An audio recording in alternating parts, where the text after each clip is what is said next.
शुरू करो, डालो बुनियाद, घर महल नजर आएगा। वंडर लाइए, वंडर अपनाइए, फर्क नजर आएगा। वंडर सीमेंट, फर्क नजर आएगा। नमस्कार, मैं हूं रविंद्र जैन और आप देखना शुरू कर चुके हैं सबकी खबर। आज मैं आपको मध्य प्रदेश की एक ऐसी महिला से मिलवाने वाला हूं जिसके पति डिप्टी कलेक्टर हैं और ये महिला अपने पति की काली कमाई का काला चिट्ठा लेकर घूम रही है, शिकायतें कर रही है। कल ये उज्जैन पहुंची थी और उज्जैन कलेक्टर को इसने अपने पति की काली कमाई का और काले कारनामों का एक लंबा काला चिट्ठा कलेक्टर साहब को सौंपा है। मैं आगे बढ़ने से पहले आपको वो फ़ोटो दिखाता हूँ। ये महिला, इस महिला का नाम है तबस्सुम बानो और इनके पति का नाम है सिराज मंसूरी।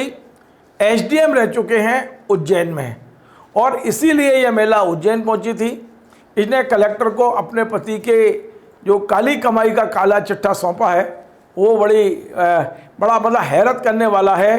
कहाँ कहाँ प्लॉट है, कौन कौन सी गाड़ियाँ हैं, गाड़ियों की कीमत कितनी है, कहाँ किसके नाम से संपत्ति बनाई है, ये पूरा काला चिट्ठा इस महिला ने अपने वहाँ कलेक्टर उज्जैन को सौंप दिया है। अब मैं बता दूं कि इस महिला ने आरोप लगाए हैं कि उनके पति ये बगैर अनुमति के विदेश यात्राएं करते हैं, कभी दुबई तो कभी कहीं। वहाँ पर भी उनके तमाम महिलाओं से संबंध है। ये भी आरोप लगाया कि घर में काम करने वाली कोई ममता नाम की महिला है, उसको भी रखे हुए हैं। ये उसको आपत्तिजनक स्थिति में देखा है। खैर, हम इन सब चीज़ों पर नहीं जा रहे हैं, लेकिन हम आपको बता दें कि उसने ये कहा है कि इसके पास में पति की जो काली कमाई है उसके बारे में बताया है कि इंदौर के पाकीजा ग्रीन कॉलोनी में ये ताज मंसूरी के नाम से 1100 स्क्वायर फीट का प्लॉट खरीदा गया है और सिराज द्वारा सोनू ताज मंसूरी के नाम से i10 कार महिंद्रा एसयूवी 700 लगभग 30 लाख रुपए की लागत से खरीदी गई हैं। मोहम्मद सिराज द्वारा सोनू उर्फ ताज मंसूरी के नाम से बुलेट मोटरसाइकिल 2 लाख रुपए की खरीदी गई है। मोहम्मद सिराज द्वारा जबलपुर में अवनी विहार कॉलोनी गढ़ा एरिया में एक प्लॉट जिसकी कीमत 20 लाख रुपए है वो खरीदा गया है। मोहम्मद सिराज द्वारा कनाडिया इंदौर में एक प्लॉट 3000 वर्ग फीट का राजा उर्फ सोहेल मंसूरी के नाम से क्रय किया है जिसकी कीमत लगभग 2 करोड़ रुपए है। मोहम्मद सिराज द्वारा माउंट वर्क कॉलोनी 1000 वर्ग फीट का प्लॉट जीजा दिलावर मंसूरी के नाम लगभग 50 लाख का खरीदा गया है। ये सारी जानकारियां इकट्ठी कर करके उन्होंने दी हैं। इसके अलावा मोहम्मद सिराज द्वारा इंदौर में ओमेक सिटी बाईपास कॉलोनी इंदौर में एक प्लॉट 865 वर्ग फीट का इस्माइल शेख के नाम से खरीदा है जो लगभग 50 लाख का है। इसके अलावा मोहम्मद सिराज ने एयरपोर्ट पर एक प्लॉट, एयरपोर्ट यानी इंदौर एयरपोर्ट, लोकतंत्र की कॉलोनी में 50 लाख का खरीदा है। इन्हीं सज्जन ने छिंदवाड़ा में 1965 वर्ग फीट का प्लॉट खरीदा हुआ है। कई विदेश यात्राएं उन्होंने उसकी बगैर अनुमति के की हैं। एक लंबा काला चिट्ठा मेरे हाथ में है। तो ये मध्य प्रदेश के इतिहास में मैं पहली बार देख रहा हूँ कि कोई पत्नी अपने पति के खिलाफ शिकायत करने आई है। हमने उससे बात भी की है। हम आपको सुनवाते हैं कि ये जो उज्जैन में उसने शिकायत के बाद जो मीडिया कर्मियों से बात की है, हम वो पूरा सुनवाते हैं। 3-3.5 मिनट का है, पूरा सुनिए आप। मैं अपने पति मोहम्मद सिराज जो कि सस्पेंडेड एसडीएम रह चुके हैं, यहाँ यहीं से ही सस्पेंडेड है, उनको अभी भोपाल मंत्रालय में अटैच करके रखा हुआ है। मैं उनकी शिकायत लेकर आई हूँ कि हमें बहुत परेशान कर रखा है। शादी को 17 साल हो जाएंगे अभी 6 अक्टूबर को। मेरी 2008 में शादी हुई थी। ये जिला छिंदवाड़ा के रहने वाले हैं। शुरू से ही इनका हमारे इसी मामले को लेकर विवाद चलता था, जिस चीज़ में ये सस्पेंडेड है। बार बार थाईलैंड, बैंकॉक, दुबई, इराक और भी पता नहीं कहाँ कहाँ विदेश यात्रा पे जाना, अपने घर वालों के नाम पे, परिवार वालों के नाम पे बेनामी संपत्तियां लेना, हमारा कई महिलाओं से संबंध। तो इसी मामले में मेरी बहुत झगड़ा रहता था, बहुत परेशान रहती थी मैं। 10-10 दिन के लिए गायब हो जाना, सिम दूसरे मोबाइल में डाल के मेन मोबाइल छोड़ के चले जाना और बातचीत न करना, कहाँ जाना क्या करना कोई मतलब नहीं। इसी बात में मेरा विवाद होता था।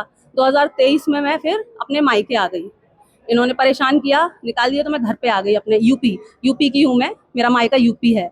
उसके बाद इनके ऊपर 2024 में सितंबर में रिश्वत का मामला लगा तो तब से ही हमें इतना परेशान करके रखा है, हमारे घर वालों को इतना परेशान करके रखा है, एनकाउंटर करा दूंगा, जान से मरवा दूंगा, तुझे मेरी सारी चीज़ें मालूम है, तुझे ये तुझे वो, मतलब बहुत परेशान करके रखा। और मैं कुछ कार्रवाई करती या कुछ करती इससे पहले ही इसने हमारे ऊपर झूठा प्रकरण लगा दिया। अभी अभी हम जमानत पे हैं, हम मेरे भाइयों पे और इंदौर के कुछ मिलने वाले हैं, उन पे 6 लोगों पे इन्होंने झूठा मुकदमा दर्ज करा दिया था। अभी हम जमानत पे बाहर हैं। और अभी पिछले मंगलवार को मैंने जन सुनवाई इंदौर में भी मैंने कलेक्टर साहब के सामने वहाँ पे भी मैं गई थी। उसके 3 दिन बाद इन्होंने फिर से इनके यहाँ जो एक ममता करके हमारे यहाँ आती जाती रहती थी, वो इनके गाँव की ही है, आती जाती रहती थी वो, उसको मैंने इनके साथ आपत्तिजनक हालत में देख लिया था। तो उस बात पे भी बहुत विवाद होता था। फिर मैं आ गई तो जब मैं आई तो वो उसी महिला के साथ रह रहे थे और इन्होंने क्या किया, उसी महिला को हमारे खिलाफ खड़ा करके और झूठ झूठ उससे रिपोर्ट दर्ज करवाने की कोशिश की। पुलिस वाले भी उसकी दबाव में आके और झूठ, जब मैंने 3 दिन पहले ही मैं जब कह करके उसके 3 दिन बाद ही उन्होंने हमारे ऊपर फिर से प्रकरण झूठे झूठे बना के हमको परेशान कर रहे हैं बहुत, बिना जांच किए। पुलिस भी सपोर्ट कर रही है उनका। जी, वो घर में ही रखे हुए हैं, अपने गांव की एक ममता उइके करके है उनकी महिला, उसी के साथ रहती है। अन्य महिलाओं के साथ जाते हैं और सब रंगीन मिजाज हैं ये बहुत ज़्यादा, और इसी के चलते हमारा विवाद रहता था बहुत ज़्यादा। हमें बार बार झूठे प्रकरण में फंसाने की धमकियाँ, तुम लोग इंदौर आओगे तो हम तुम्हें एनकाउंटर करा देंगे, जिसकी सारी रिकॉर्डिंग्स हमारे पास हैं, सारे एविडेंस हमारे पास हैं। बसुम बानो, उन्होंने पहले पॉक्सो दर्ज करा दिया था, मेरे अभ्यक्ष बेटे से हमारे ऊपर पॉक्सो केस लगवा दिया, तो हम सब अभी जमानत पे हैं सर। एविडेंस है, सारी चीज़ें, बस ये बोलते हैं हम तुम्हें झूठे प्रकरणों में इतना फंसाएंगे कि तुम सब जेल में सड़ोगे, तुम लोग हमारा कुछ नहीं उखाड़ सकती हो। मैं बड़ा अधिकारी हूँ, मेरी पहचान है बड़े बड़े लोगों से, बड़े बड़े अधिकारी मुझे सपोर्ट करते हैं, तुम कुछ भी नहीं उखाड़ पाओगी मेरा, और तुझे मैं जान से मरवा दूंगा। इसका बहुत खतरा है सर, मेरे साथ कुछ भी होता है उसका जिम्मेदार मेरा पति होगा। ये थाईलैंड, बैंकॉक, दुबई, पटाया, फुकेट, इराक, सऊदी अरेबिया और भी पता नहीं इनकी जांच होगी। मैं चाहती हूँ कि इनकी जांच हो, इनका पासपोर्ट लिया जाए। इनकी अवैध संपत्ति बहुत लोगों के नाम पे इन्होंने ले रखी है, इंदौर में, जबलपुर में, छिंदवाड़ा में, सब जगह लेके रखी है। अनुमति के झूठे मेडिकल बना के, ड्राइवर को पैसे दे के झूठे मेडिकल बनवा के और ये जाते थे सर। ये रिश्वत के पैसे लेते थे, रिश्वत का पैसा लेते थे, बड़े बड़े काम करते, इसी चीज में हमारा विवाद चलता था। मैं मना करती थी तो मेरे साथ मारपीट करते थे सर। तो मैंने आपको ये भी सुनवाया कि महिला क्या कह रही है। अब देखते हैं सरकार क्या करती है। इस महिला ने यह भी आरोप लगाया है कि भ्रष्टाचार के आरोप में उसके पति फिलहाल सस्पेंड है, जांचें चल रही हैं, विभागीय जांच चल रही है, फिलहाल वे मंत्रालय में अटैच है भोपाल में। और ये भी कहा है कि उज्जैन में रहते हुए उन्होंने बहुत भ्रष्टाचार किया, एसडीएम थे उज्जैन के, बहुत भ्रष्टाचार किया, तमाम शिकायतें हैं। अब मैं इंतजार कर रहा हूँ जो सिराज मंसूरी जी हैं, यदि वे अपना कोई पक्ष रखना चाहेंगे, यदि उनकी कोई ऐसा होगा कि वे मुझे संपर्क करेंगे तो मैं निश्चित तौर पर उनका पक्ष भी दिखाऊंगा। लेकिन ऐसा बहुत कम होता है कि वरिष्ठ प्रशासनिक अधिकारी की पत्नियां इस तरह से खुलकर उनके सामने आ जाएं, खुलकर घर की बातें बाहर करें, खुलकर संपत्ति की जानकारियां पब्लिक में लाएं, खुलकर उनके व्यक्तिगत जीवन के बारे में बात करें। तो आज जो सिराज मंसूरी हैं, जो डिप्टी कलेक्टर हैं, उनकी पत्नी ने इंदौर में भी शिकायत कर दी, एसपी कार्यालय में, उज्जैन में कलेक्टर को शिकायत की है, और खबर आ रही कि वे बहुत जल्दी भोपाल में भी मंत्री, मुख्यमंत्री सबको शिकायतें करने वाली हैं। निश्चित तौर पर एक अलग तरह की खबर है। आज हमने दिखाया है उनकी पत्नी ने जो शिकायत की है वो, ये जो हमारे पास काला चिट्ठा है।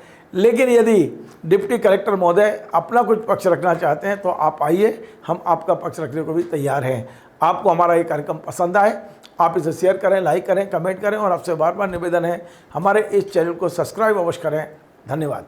Join the next be the best, Bundelkhand का सबसे विशाल और आधुनिक विश्वविद्यालय ज्ञानवीर यूनिवर्सिटी। ये सिर्फ एक यूनिवर्सिटी नहीं, ये है आपके सपनों का लॉन्च पैड। यहाँ मिले आपको smart classrooms, modern campus, updated labs और एक्सपीरियंस्ड फैकल्टी। हर स्टूडेंट को मिलता है कॉन्फिडेंस, ग्रोथ और एक ब्राइट करियर का प्रॉमिस। नए सेशन के लिए एडमिशन ओपन है, तो इंतजार कैसा? आज ही कांटेक्ट कीजिए।